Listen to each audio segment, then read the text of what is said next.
Hi everyone. In this video, we will be talking about partial fraction decomposition for Math 1452 at Texas Tech University.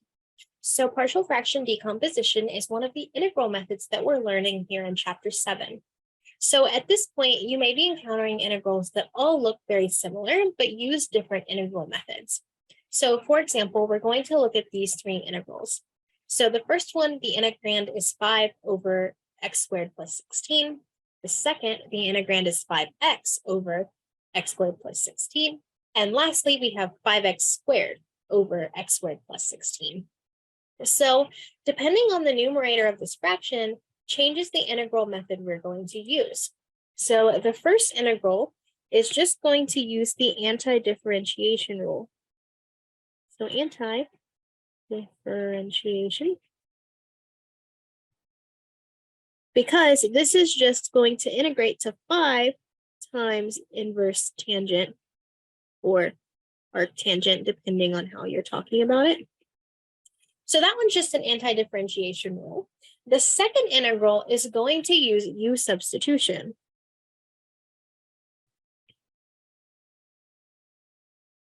And for that u substitution, our u is going to be our denominator, because whenever we take a derivative of u, it's going to be 2x, which is going to cancel out with that 5x on top. And our third integral is going to be the one that's going to use this method of partial fraction decomposition. And you may have heard this shortened to just partial fractions. So these three integrals look similarly, but they're going to use different integral methods. So the last one uses partial fraction decomposition, which is the process of splitting the fraction into multiple fractions that add or subtract to give us what we started with. So to do that, we need to factor the denominator and then decide what the denominator looks like. So we'll get back to that example in a second, but there are going to be 4 options our denominator can look like.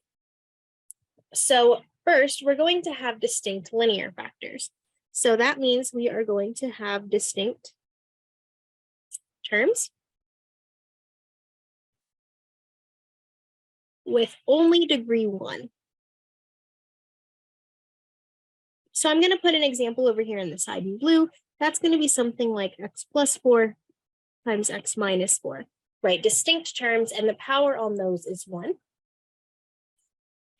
Next, we're going to have repeated linear factors. So these are going to be non-distinct terms, again, with only degree 1.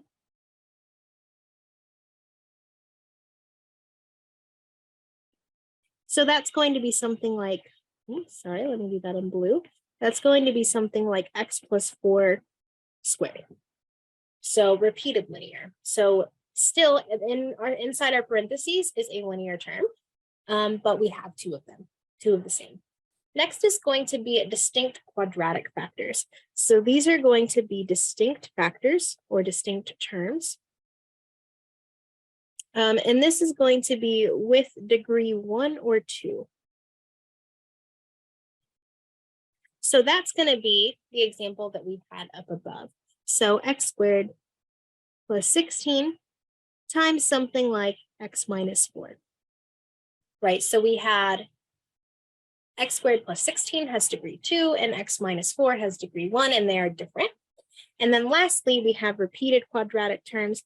So this is just going to be non-distinct terms, again with degree 1 or 2. And so that's going to be something like x squared plus 16 squared. So I'll have you notice that that quadratic factor I chose to use in 3 and 4, x squared plus 16, that's only a quadratic factor because it can't simplify, right? X squared plus 16, it can't factor any more than it is by itself. So that's what's going to give us a distinct quadratic factor. Whereas for this distinct linear factor up here, it was equal to x squared minus 16 could factor into x plus and minus 4. So again, remember that these examples, we are fully factoring our denominator before identifying which type we have. So depending on how our fraction looks, gives us 4 different ways to decompose these fractions. So first off, we are going to look at 4 examples for these 4 different types. So first off, we're looking at 1 over x minus 2 times x minus 3. So we're going to rewrite that fraction using the fact that these are distinct linear terms. We're going to have one fraction with a denominator of x minus 2 and another fraction with a denominator of x minus 3. And what we're going to do is we're going to solve for the numerators here by using them variables a and b. So remember that these were both linear factors. So all we do is put a numerator on top, and we're going to solve this system. We're going to solve this for a and b eventually. So next we have the repeated linear factors. So our fraction here is x plus 1 times x plus 2 squared, and all of that is under x. So that x plus 1 is linear. The x plus 2 is a repeated linear. So the way we're going to rewrite this is that, again, we have an x plus 1 as a denominator, and we have an x plus 2 as a denominator. But because that x plus 2 is a repeated linear term, we actually need a third fraction with an x plus 2 squared as the denominator. And then we're going to solve for a, b, and c. So now we have 3 fractions. So when we have a repeated linear term, what we need to do is have another fraction that has both powers of that linear term. So for example, b here has the denominator of x minus 1 just to the first power, and c has the denominator of x plus 2 to the second power. So we need both options here. Next, for example 3, these are going to be our distinct quadratics.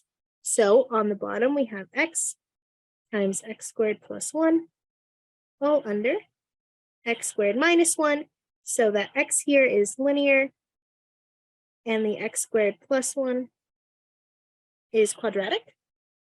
So again, we are going to have our x as a denominator and our x squared plus 1 as a denominator.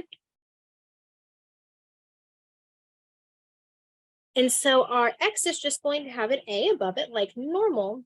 However, we need to account for the fact that x squared plus 1 is a quadratic. And now what can be on top of it isn't just a constant term, but we can also have an x here. So we need to account for the fact that on top we could have an x, or we could just have a constant. So with quadratic terms, our numerators are going to be linear terms that have degree 1 because there's an x. So basically all of these fractions, the degree of the numerator is going to be 1 less than the degree of the denominator. Okay, and lastly, we have our repeated quadratics. So our denominator here is x squared plus 2 and it's squared, and that's all under 8x cubed plus 13x. So this is a repeated quadratic. So our denominators first, we have one denominator that's just x squared plus 2. And now we need another denominator that's x squared plus 2 squared. So again, because our denominators have that quadratic term, our numerators are going to need to be linear. So it's going to be ax plus b and cx plus d. So this is how we're going to set this up. So just another little blurb to repeat what I've said. So from the decompositions above, linear factors decompose with a constant numerator and quadratic factors decompose with a linear numerator. Additionally, when we have a repeated factor, we need to include a term with all possible powers. So this is how we're going to break this up. So this is just going to be our setup of how we can split this into different, or integrand into different terms.